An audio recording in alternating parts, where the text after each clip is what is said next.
I have spent 30 years refining the art of being invisible. A woman composed of pleated skirts, sensible loafers, and the quiet, rhythmic clicking of a stapler that anchors me to a world built on policy and procedure. I am a ghost in the machinery of corporate life. To the executives at my firm, I am good old Laura, the one who ensures the I-9s are filed, the one who handles the delicate termination of a middle manager with the surgical precision of a mortician, the one who remembers the specific brand of gluten-free muffins for the quarterly board meeting. They think my soul is made of carbon copies and spreadsheets. They think I am dull because I do not scream. But silence is not a void. It is a reservoir. I sat in my kitchen, the light of a Tuesday morning gray and thin, watching my daughter, Hannah, pick at a piece of dry toast. She is 26, but in this light, she looked brittle, like a piece of parchment left too close to a flame. She married into the Sharps, a name that sounds like a cutting edge, and rightfully so. They own Sharp & Sons Construction, a legacy of dust, iron, and old money arrogance. When they brought her into the family business, they spoke of heritage. They spoke of pitching in.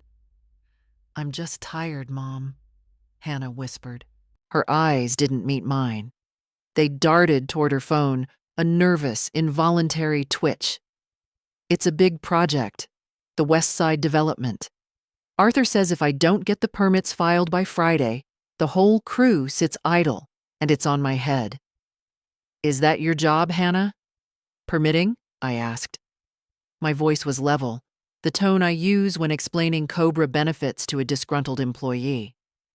"Everything is my job," she snapped, then immediately softened, her shoulders collapsing. "I'm the admin. I'm the bookkeeper. I'm the one who tells the suppliers why the checks are late. Arthur says it's good experience. He says when I'm ready, they'll formalize my salary." "When you're ready." The phrase tasted like copper in my mouth.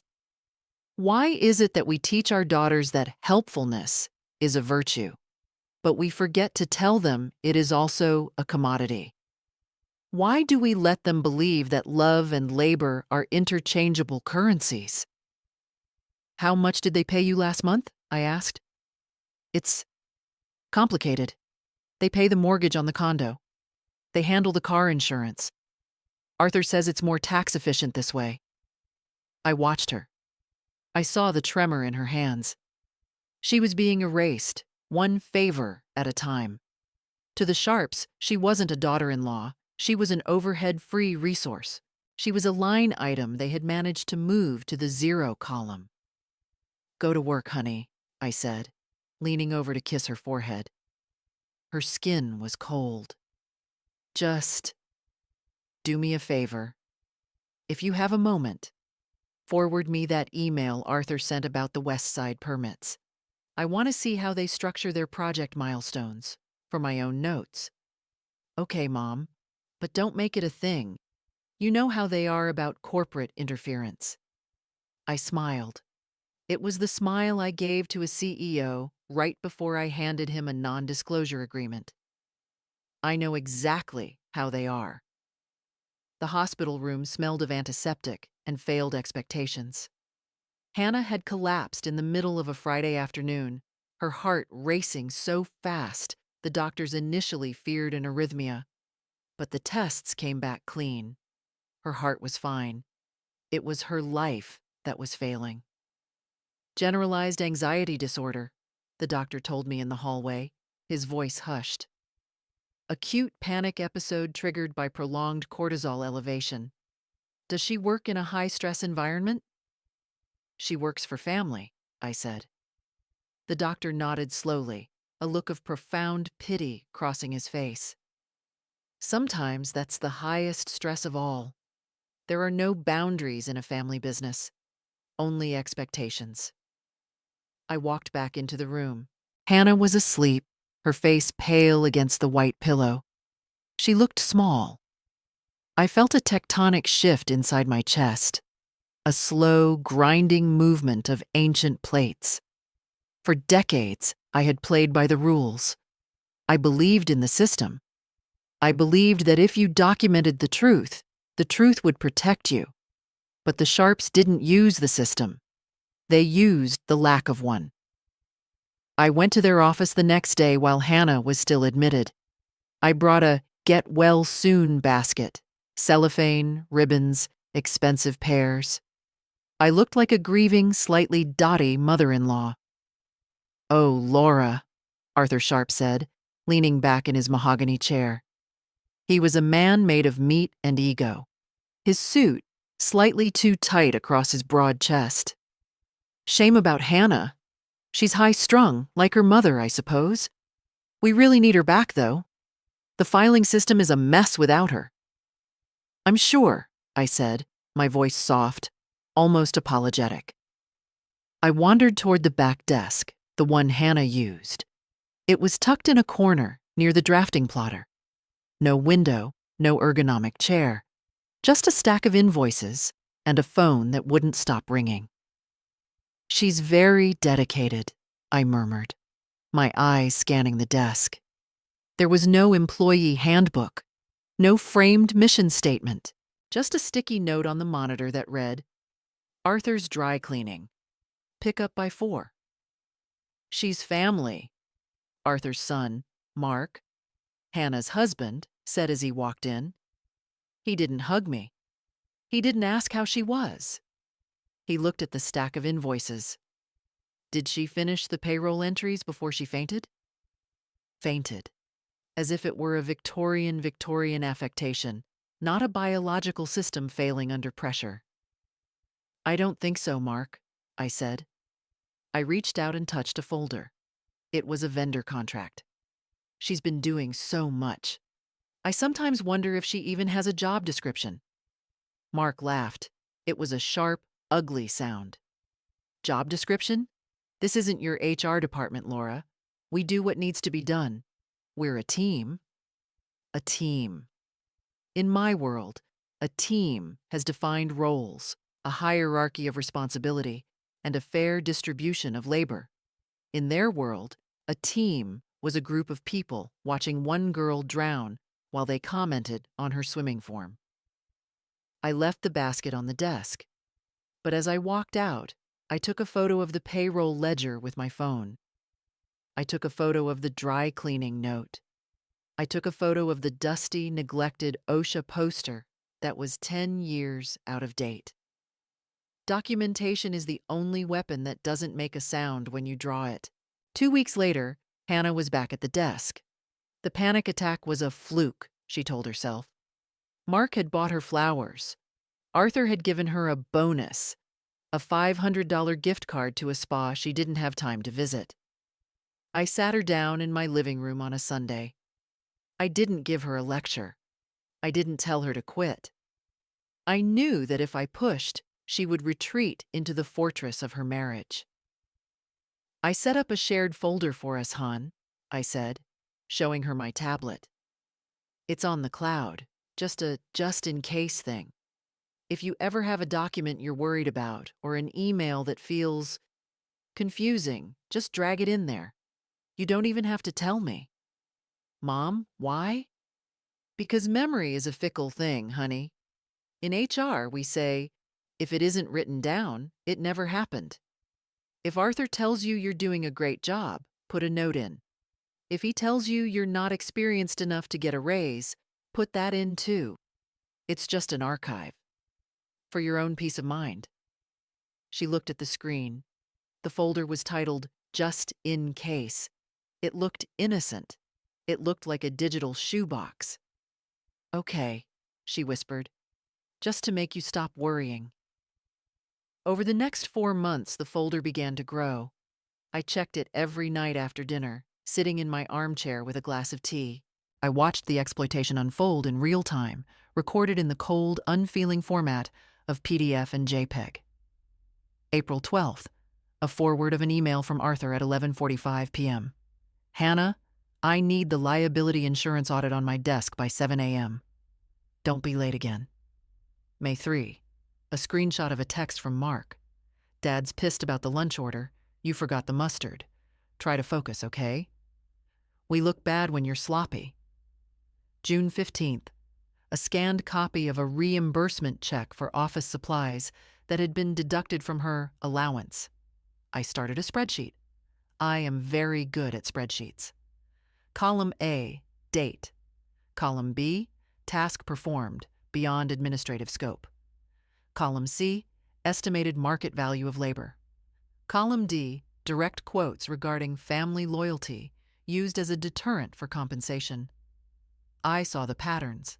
They were using family as a silencer. Every time Hannah asked for a formal contract, Arthur would mention how they took her in.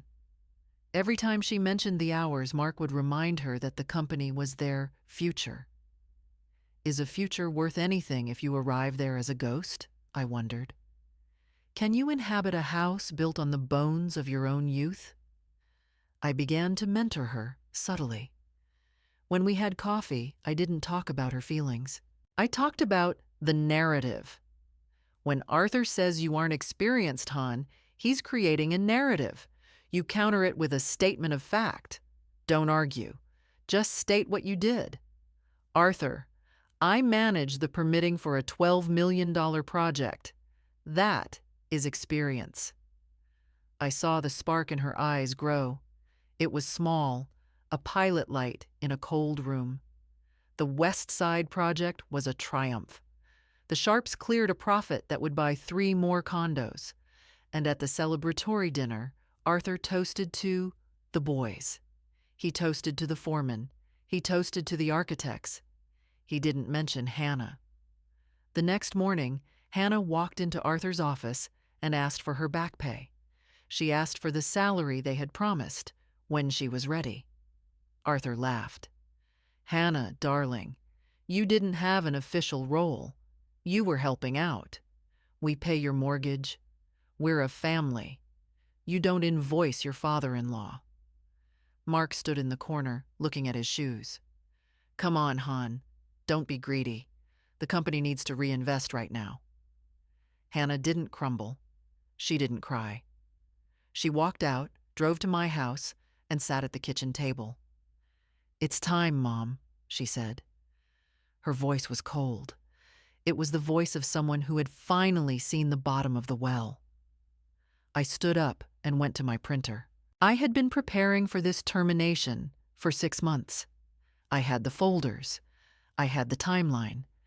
I had the letter from a friend of mine, an employment lawyer who specialized in coercive labor practices. We aren't going to their office, I said. We're going to a neutral space, and I'm going as your representative. They'll hate you, Mom. They'll say you're a typical HR bitch. I know, I said, smoothing my skirt. It's one of my favorite titles. We met at a sterile, glass-walled co-working space downtown. Arthur and Mark arrived looking annoyed, as if they were being summoned to a parent-teacher conference for a child they didn't particularly like. This is ridiculous, Laura, Arthur said, tossing his keys on the table. Whatever this family spat is, it doesn't belong in a boardroom. I didn't smile. I didn't offer them coffee. I opened my briefcase and laid out 3 identical binders. This isn't a family spat, Arthur, I said. My voice was the one I used for layoffs, the one that leaves no room for debate. This is a pre-litigation summary regarding the exploitation of an unregistered employee. Mark snorted. Unregistered? She's my wife. She is a worker, I said, tapping the first page of the binder. On page 4, you'll find a log of 2,400 hours worked over the last 14 months. On page 12, you'll find the instructional directives, emails from you, Arthur, giving specific work orders that fall under the category of project management. I turned a page. On page 18, you'll find the threat logs, messages where you told her that her housing security was contingent on her flexibility with office hours. In the legal world, Arthur, we call that coercive control and wage theft. The room went very quiet. The air conditioning hummed, a thin, mechanical sound. We have the documentation of every task, every threat, and every underpayment, I continued. We have the market rates for a project administrator in this zip code. The total back pay, including penalties for lack of a formal contract and emotional distress, is $280,000. Arthur's face turned a violent shade of purple. You're crazy. This is family. No, I said, leaning forward. This is a business. You treated her like an asset, so we are valuing her like one. You have two choices. You settle this today, liquidating the future Mark mentioned, or we file this with the Department of Labor tomorrow morning. I've already drafted the press release. Local construction giant Sharp & Sons under investigation for modern-day indentured servitude. It has a certain ring to it, don't you think? Mark looked at the binder. He looked at the screenshots of his own texts. He looked at the boring HR mom across the table and saw, for the first time, the predator I had always been. Dad, Mark whispered. She has the texts. The settlement was signed by 5 o'clock. Hannah walked out of that glass building with a check that represented her stolen time and something much more valuable, her reality. She didn't go back to the condo. She stayed with me for a month. We drank wine and we didn't talk about construction. We talked about value. Now, Hannah runs her own operations consultancy. She works with small, ethical businesses. She doesn't have a family discount. She has a contract. She has a scope of work. And she has a folder on her desktop labeled The Narrative. As for me, I'm still good old Laura at my firm. I still file the I-9s. I still buy the muffins. But once a month, I host a coffee and compliance night in my living room. I invite young women, daughters of friends, junior associates, girls who look a little too helpful. I teach them how to build their own folders. I teach them the language of the system. I tell them that being boring is a superpower and that a well-placed spreadsheet can topple a kingdom. We are the ghosts in the machinery, and we are finally learning how to haunt back. The smell of my living room had changed. It no longer smelled of lemon wax and the solitary scent of Earl Grey. It smelled of rain-drenched wool, expensive lavender lattes brought in paper cups, and the sharp metallic tang of nervous energy. There were 6 of them.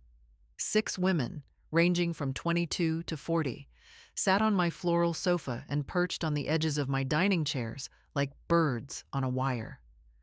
They looked at me with a mixture of hope and profound skepticism.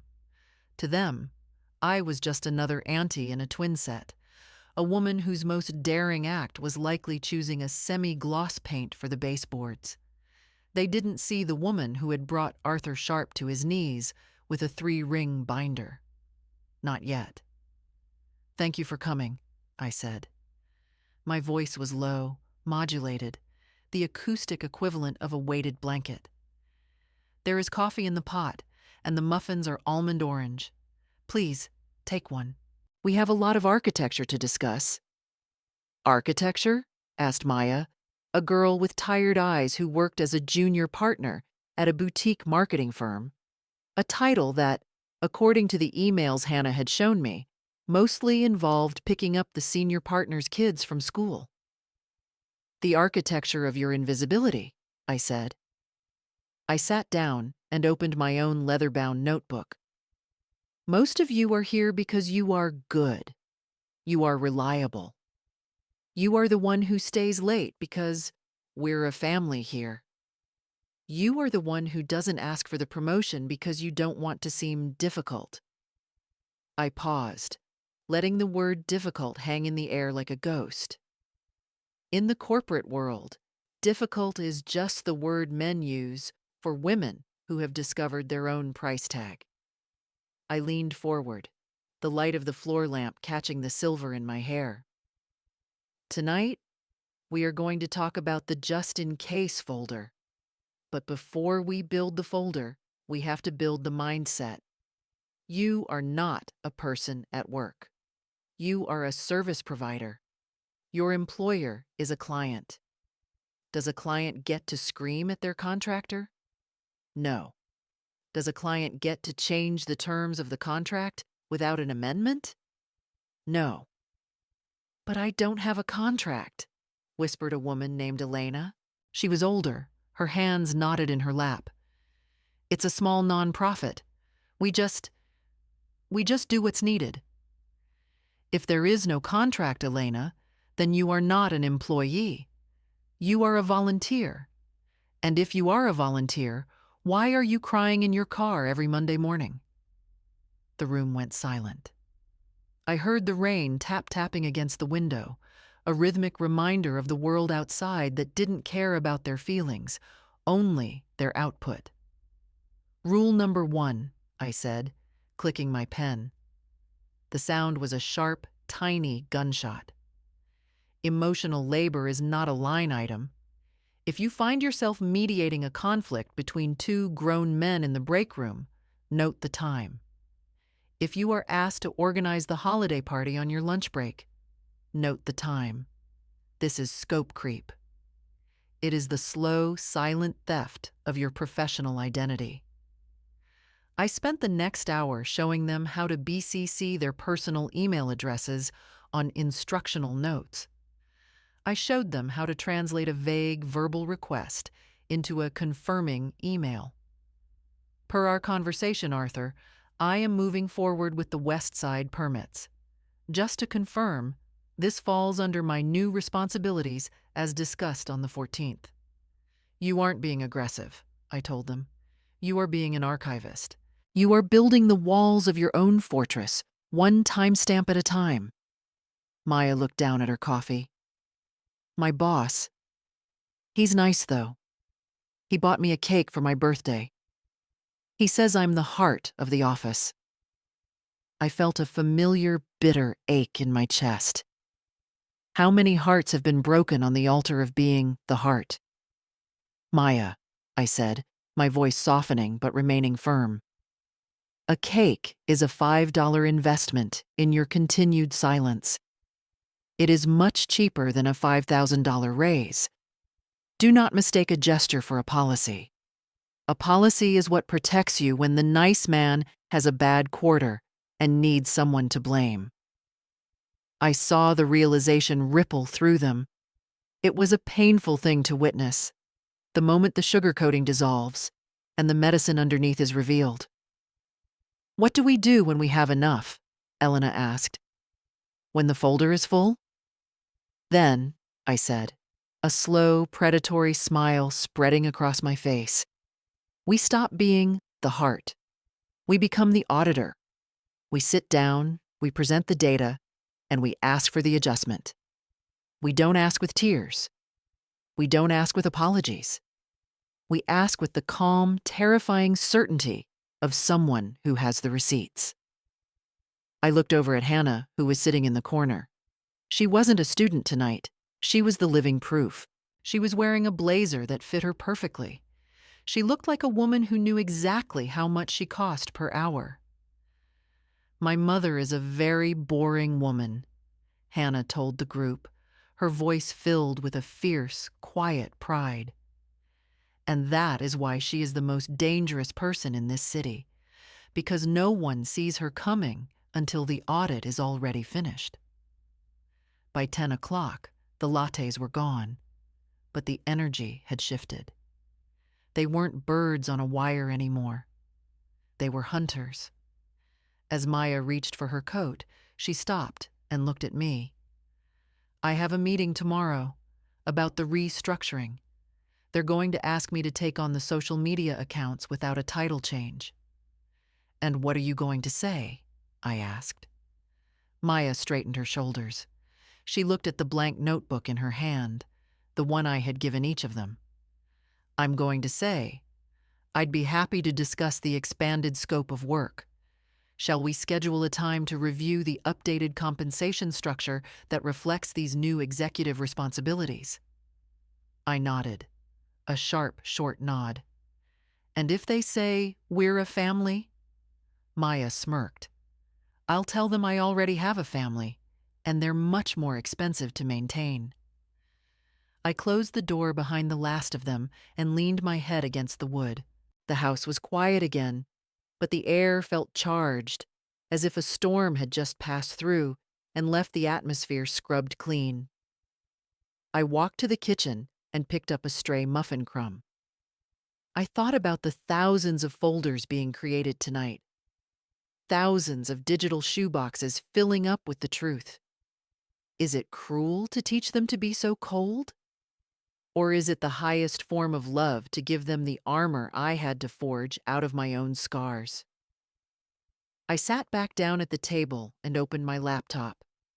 I had a few boring policies of my own to review for my firm, but as I typed, I felt a deep, humming satisfaction. The sharps of the world think they are the ones who build the skyline, but it's the women in the sensible loafers who hold the blueprints, and we've started making our own notes in the margins. The phone did not ring. It vibrated against the granite countertop with a persistent, rhythmic hum, a mechanical insect demanding entry. I didn't have to look at the screen to know it was him. Mark always called at 5:30 p.m., the hour when the workday ends for those who have others to do their closing tasks, the hour when he used to expect Hannah to be home starting the laundry. I let it hum. I finished dicing my shallots. Precision is a form of meditation. Each slice was exactly 2 millimeters wide, a testament to a life spent valuing consistency over flair. When the vibrating finally stopped, I picked up the phone. I didn't call back. I waited. 3 minutes later, he was at my door. He didn't use the knocker. He used his fist. 3 heavy, entitled thuds that spoke of a man used to doors opening simply because he was standing on the other side. I smoothed my apron, checked that my hair was pinned into its usual unremarkable bun, and opened the door just 6 inches. "Laura," he said. He looked haggard. His silk tie was loosened, the knot hanging like a noose around his collar. "Thank God. I've been calling. I thought well, I didn't know if you were screening me." "I was," I said. My voice was as dry as a desert bone. He blinked, taken aback by the lack of social lubrication. People usually lie to Mark. It's the only way to survive his orbit. "Look, can I come in? Just for a minute? It's cold out here, and I think we really need to, as adults, we need to fix this." Fix is a broad verb, Mark. Are you referring to the plumbing? Because the family dynamic was condemned months ago. I stepped back, not out of welcome, but because I wanted him to see the interior of my house. I wanted him to see that it was quiet, orderly, and entirely devoid of his influence. He stepped into the entryway, smelling of expensive leather and the desperate pheromonal sweat of a man losing his grip on a narrative. "Dad is losing his mind," Mark said, pacing the 3 feet of my foyer. "The West Side project is stalled because the new admin, some girl from an agency, doesn't know where the lien waivers are. She actually asked for a job description before she'd touch the payroll." "Imagine that," I murmured. "A person wanting to know what they're being paid for. It's almost revolutionary." "Laura, stop. Please. I know we handled things poorly. We got carried away with the business. But Hannah isn't even taking my calls. She's staying at some apartment downtown. She won't give me the address." He stopped pacing and looked at me, his eyes wet with a performative grief that he likely mistook for genuine remorse. "She's my wife. We're supposed to be building a life. Don't you want your daughter to be happy? To be part of a legacy?" I walked into the kitchen and gestured for him to follow. I didn't offer him a chair. I stood behind the island, the knife still in my hand, though I kept it pointed at the shallots. "Mark, let's talk about legacy," I said. "In my line of work, a legacy is something you leave behind when you've built something sustainable. What you and Arthur built wasn't a legacy. It was a plantation. You didn't want a wife. You wanted a specialized, unpaid labor force with a high tolerance for psychological erosion. That's not fair. I love her." "You love the convenience of her," I corrected. My voice was a scalpel. "You love that she anticipated your father's moods so you didn't have to. You love that she covered your administrative incompetence so the firm stayed profitable. That isn't love, Mark. That's an operational efficiency." He reached across the counter, his hand trembling. "Is this what this is about? The money? We paid the settlement. Isn't that enough to satisfy the HR in you? Can we just go back to being a family now?" I set the knife down. The click of the blade against the stone was the only sound in the room. "You think a check buys back the version of Hannah you destroyed?" I asked. The intensity, the too muchness that I usually kept under a layer of policy, began to leak out. I watched my daughter turn into a ghost. I watched her heart rate spike at the sound of a text message. I watched her apologize for existing in her own skin. I stepped around the counter, forcing him to back up toward the door. "You didn't just underpay her, Mark. You tried to convince her that she was worth nothing, and that is a debt that no settlement can clear. You want to fix things? Here is how you fix them. You sign the divorce papers without contesting the assets. You never call her again, and you pray that she never decides to publish the rest of that folder." "The rest?" he whispered, his face going pale. "Oh, Mark, you think I showed you everything? I'm an HR manager. I never show my full hand in the first meeting." It was a bluff, a beautiful, calculated lie. But in the world of power dynamics, the threat of documentation is often more potent than the document itself. He looked at me, and for the first time, he didn't see a boring, middle-aged woman. He saw the person who held the kill switch to his reputation. "You're a cold woman, Laura," he spat, his lip curling in a weak attempt at defiance. "No," I said, opening the front door and standing aside. "I am a documented woman. There's a difference." He walked out into the night, his shoulders slumped, the legacy of the Sharps looking very thin against the backdrop of the dark street.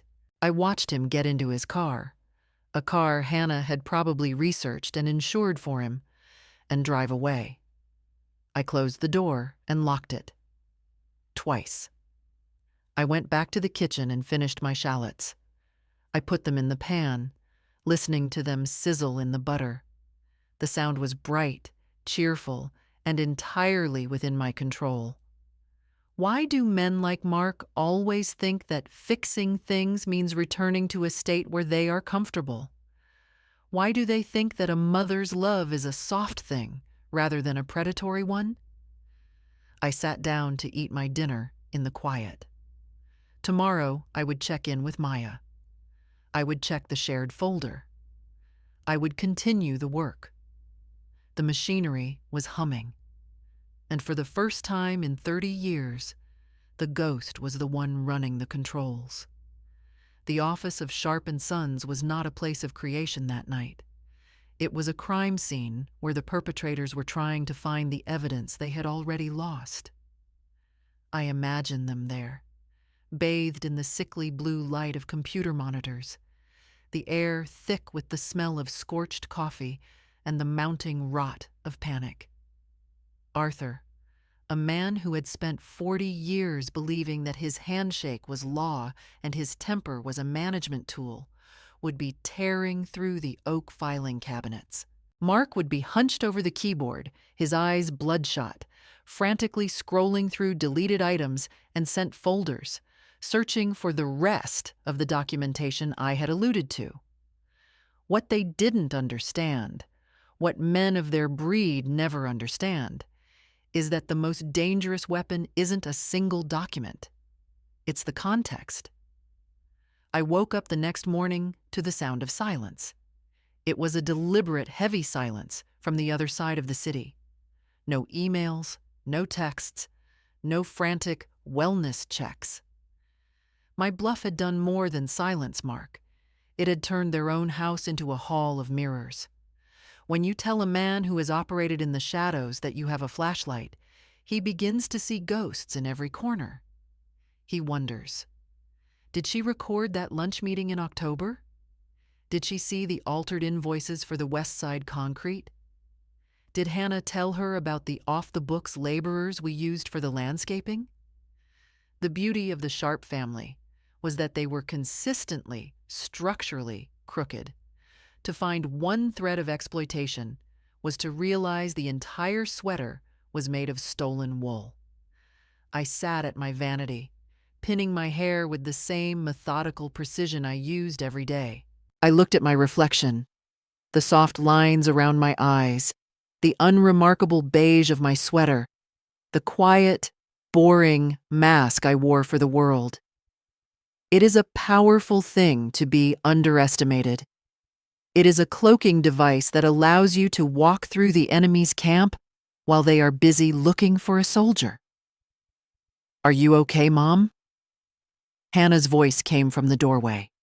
She was staying over for the weekend, her own life finally beginning to take root in a small, sunlight-filled apartment downtown.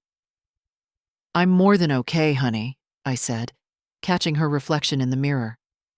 "I'm optimized." "Mark called me last night," she said, leaning against the doorframe. She wasn't trembling. Her voice didn't have that frantic, apologetic edge anymore. He sounded terrified. He asked me if I'd given you the logs. He kept asking about the logs, Mom. I didn't even know what he was talking about. I turned on my stool, a small, tight smile playing on my lips. "The logs are whatever he's most afraid of, Hannah. Paranoia is the most efficient auditor we have." Across town, the scramble was reaching its peak. I learned later, through a disgruntled receptionist I'd once helped with a workers' comp claim, that Arthur had spent the morning shredding papers so frantically he'd jammed the industrial machine twice. He was a man trying to delete his own history. But you can't shred a cloud drive. You can't incinerate a digital footprint. Mark had spent the night trying to hack into Hannah's old laptop, only to find that she had factory reset it before she left.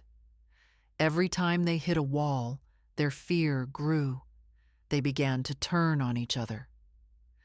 Arthur blamed Mark for being soft enough to let Hannah see the ledgers. Mark blamed Arthur for being stupid enough to put his threats in writing. This is the inevitable end of a system built on cruelty. It eventually eats itself. I arrived at my office at 8:55 a.m., exactly 5 minutes early. I sat at my desk, opened my email, and saw a message from Arthur Sharp. It was sent at 3:14 a.m. Subject: professional courtesy. "Laura, let's be reasonable. Whatever additional files you think you have, I'm sure they are a misunderstanding. We've already paid the settlement. There's no need to drag the Sharp name through the mud over emotional exaggerations. Let's sign a mutual non-disparagement agreement and call it a day." I stared at the screen. Professional courtesy. The audacity of the phrase was almost breathtaking. He wanted the protection of a system he had spent his entire life circumventing. I didn't reply. In HR, we have a term called the cooling off period. It's usually for employees after a heated grievance, but in this case, I was letting Arthur cool until he reached the temperature of absolute zero. By noon, my phone rang. It was an unfamiliar number. "Laura, it's Arthur." His voice was different. The booming, meat-heavy resonance was gone, replaced by a thin, reedy desperation. "I know you're there. Look, name your price. For the rest of the folder. We can do an addendum to the settlement. Just tell me what it will take to get that drive destroyed." I leaned back in my ergonomic chair. I looked at the framed photo on my desk. Hannah as a child, holding a seashell to her ear, listening for a world that was bigger than her. "Arthur," I said, my voice as calm as a frozen lake, "there is no price." "Everyone has a price, Laura. Don't play the saint with me." "You're mistaken," I said. "I'm not a saint. I'm a record keeper. And a record isn't for sale. It's for reference." "Reference for what?" His voice cracked. "For the next time you think about hiring a daughter to do your dirty work. For the next time Mark thinks a woman's labor is part of the marriage contract." "I don't need to sell the folder, Arthur. I just need you to know that it exists. Every time you look at a new hire, every time you sign a contract, I want you to wonder if she's making a log. I want you to wonder if she's talking to me." I hung up. I didn't block him. I wanted him to be able to call. I wanted him to feel the weight of the phone in his hand, the silence on the other end, a constant reminder of the documentation he couldn't see. That evening, I met Hannah for dinner. We sat at a small bistro, the air filled with the scent of garlic and the clinking of silverware. "The lawyer called," Hannah said, her eyes bright. "The divorce is going through uncontested. Mark didn't even argue about the house. He just signed." "He was motivated," I said, sipping my wine.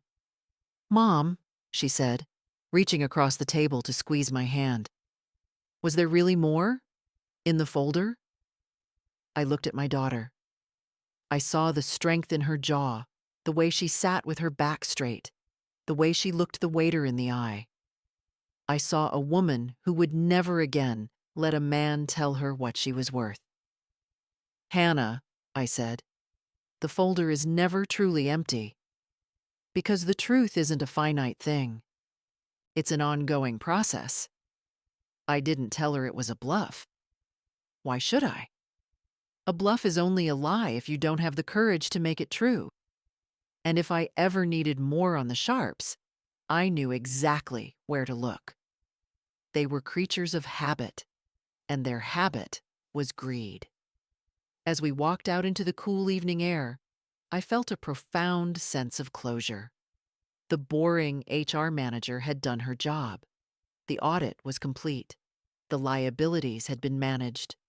The world is full of Arthurs and Marks, men who think that power is a loud voice and a heavy hand. But they are wrong. Power is the person who keeps the notes.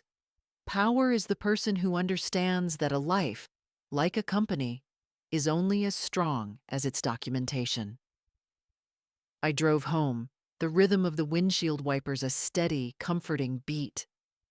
I had a coffee and compliance meeting next week. There were 3 new girls on the list. The archive was growing, and the ghosts were finally in charge of the light. For a long time, I believed that intimacy was a series of concessions.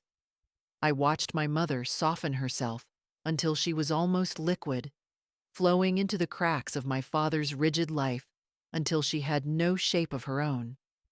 I had done the same, in my way, marrying a man who was as solid and predictable as a brick wall, until the day he left, leaving me with a mortgage, a young daughter, and a profound distrust of anything that felt like needing. In the year since the sharp collapse, the silence in my house had changed. It was no longer a defensive perimeter. It was a choice. But then there was David. David was a structural engineer for the city, a man who spoke in terms of load-bearing walls and seismic shifts. He was 60, with hands that were always stained with graphite and a laugh that sounded like gravel shifting in a stream. We met over a disputed zoning permit at the firm, And he was the only man I'd ever met who looked at a spreadsheet with the same reverence I did. "You're very precise, Laura," he said one evening as we sat on my back porch. The sun was setting, casting long amber fingers across the garden. "It's like you're constantly auditing the world around you." "Precision is the only thing that doesn't lie to you, David," I replied, my fingers tracing the rim of my wineglass. "Maybe," he said, shifting his chair closer. "But it can be lonely, being the only one holding the yardstick. Who audits you?" I didn't answer. I couldn't. The idea of being seen, not as a manager, not as a mother, but as a woman with her own unfiled desires, felt like a breach of protocol. I had spent so long being the fortress that I didn't know how to be the inhabitant. Relationships, I've realized, are the only systems where documentation fails. You can't log a feeling. You can't file a grievance against the way someone looks at you when you're tired. I watched Hannah navigate her own new landscape. She was seeing someone, a soft-spoken librarian named Julian. He was the antithesis of Mark. He didn't take up space. He made it. "He asked me what I wanted for dinner, Mom," Hannah told me, her voice thick with a strange New World wonder. "And when I said I didn't care, he didn't just pick something.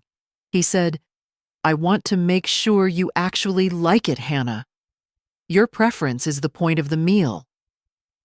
She sat at my kitchen table, her hands wrapped around a mug. I started to cry. Over a choice of pasta. Is that normal?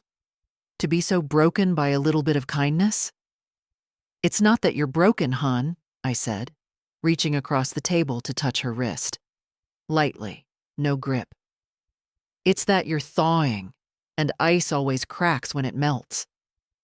I saw the jealousy in myself then, a sharp, bitter little thorn.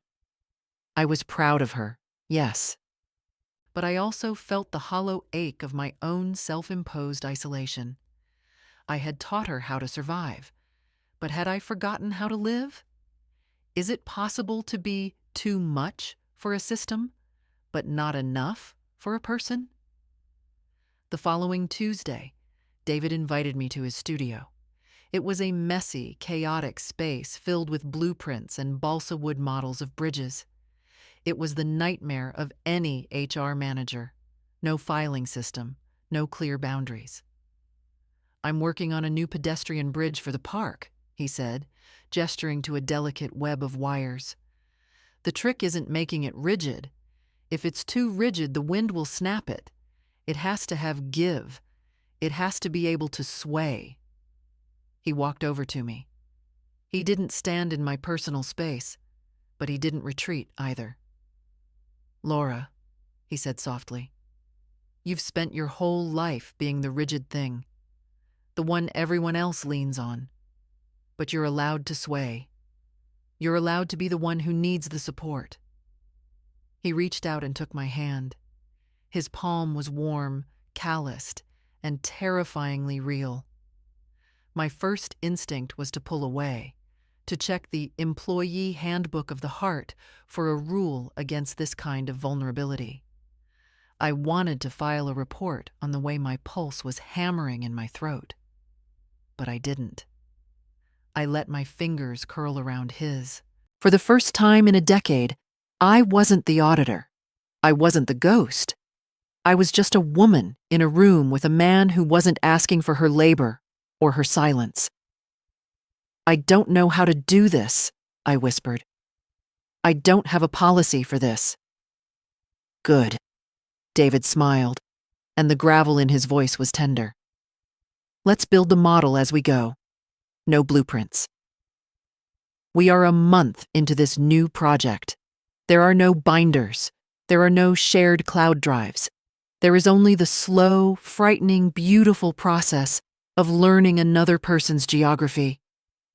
I still host Coffee and Compliance. I still teach the girls how to document the bastards who try to steal their time. But now, when they leave, I don't just sit in the silence and count my shallots. Sometimes I call David. Sometimes we go for a walk and I don't check my watch once. I realized that the ultimate victory over the sharps of the world isn't just the settlement. It's the ability to love without fear. It's the realization that while the world needs auditors, the soul needs a witness. Hannah and Julian came over for Sunday dinner. We sat on the patio, the air smelling of grilled peaches and wood smoke. Mark and Arthur felt like characters from a book I had read a long time ago, a dark, cautionary tale that had finally reached its final page. "You look different, Mom," Hannah said, leaning back in her chair, her hand resting casually on Julian's. "You look unfiled." I laughed, and the sound felt bright and strange in the evening air. "I'm just trying out a new role," I said, looking at David, who was busy explaining the tension of a suspension bridge to a fascinated Julian. "I'm practicing the art of the unstructured interaction." The ghosts are still there, in the back of the filing cabinet. They are the memories of the wounds, the scars of the years spent being too much and not enough. But they don't run the office anymore. The light is on, the doors are open, and the architecture is finally holding. The grand ballroom of the Fairmont was a cathedral of glass, gold leaf, and the suffocating scent of lilies. It was the annual Founders and Foundations Gala, a night where the city's power brokers gathered to congratulate themselves on the structures they had built, largely on the backs of people they had forgotten. I stood at the top of the marble staircase, my hand resting lightly on the velvet railing. I was wearing a gown the color of midnight, silk, heavy, and cut with a precision that felt like armor. Beside me stood Hannah. She was in a suit of shimmering ivory, her hair pulled back in a sharp, elegant knot. She didn't look like a girl who had once fainted from the sheer weight of a father-in-law's expectations. She looked like the CEO of her own destiny. "Do you see them?" Hannah whispered, her voice a steady vibration in the air. "I see them," I said. Arthur and Mark Sharp were huddled near the bar, looking like a pair of crumbling monuments. Their table was no longer at the center of the room. They had been moved to the periphery, near the kitchen doors, a subtle corporate demotion that spoke of a reputation in decline. The rumors of the settlement and the files had done their work.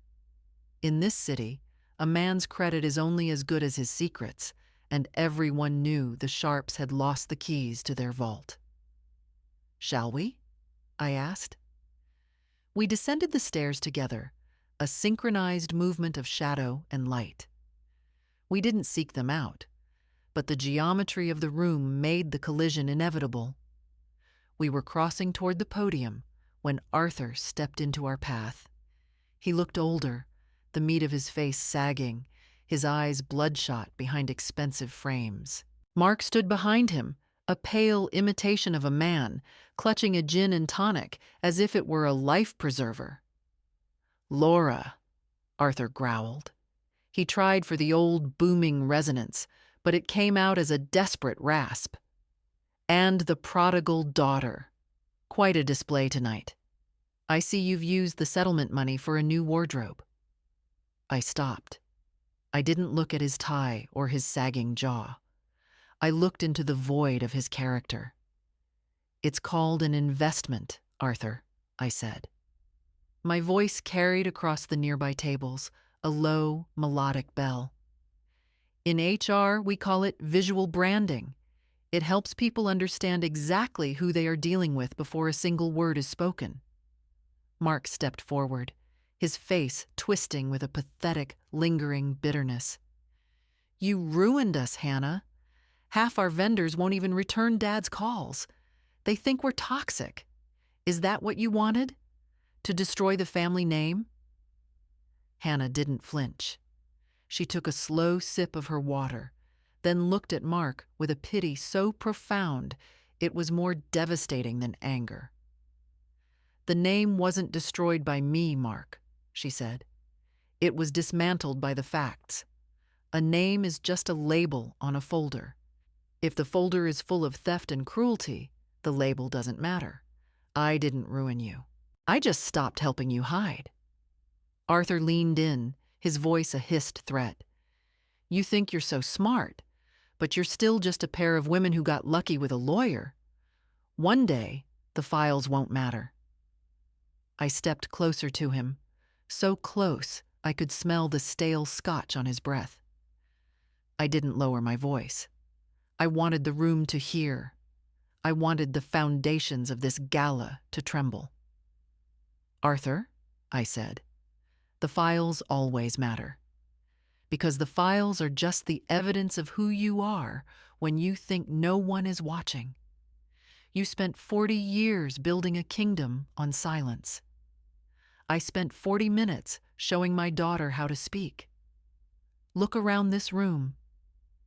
I gestured to the surrounding tables, to the young women who were watching us, to the professionals who had heard the stories, to the coffee and compliance graduates scattered through the crowd.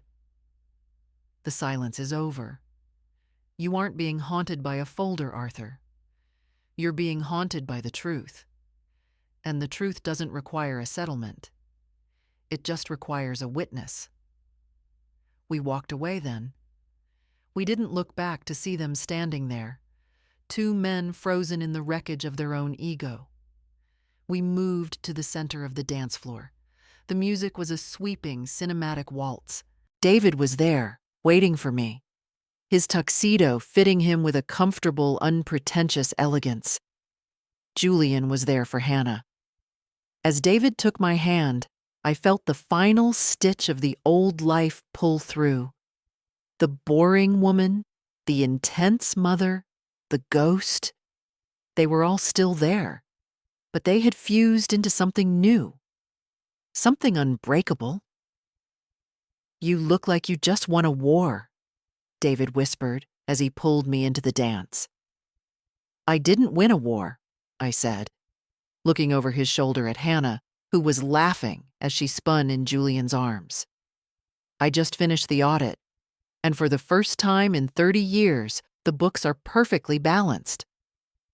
We danced under the crystal chandeliers, two women who had been told they were too much for the world, proving that the world was finally big enough for us.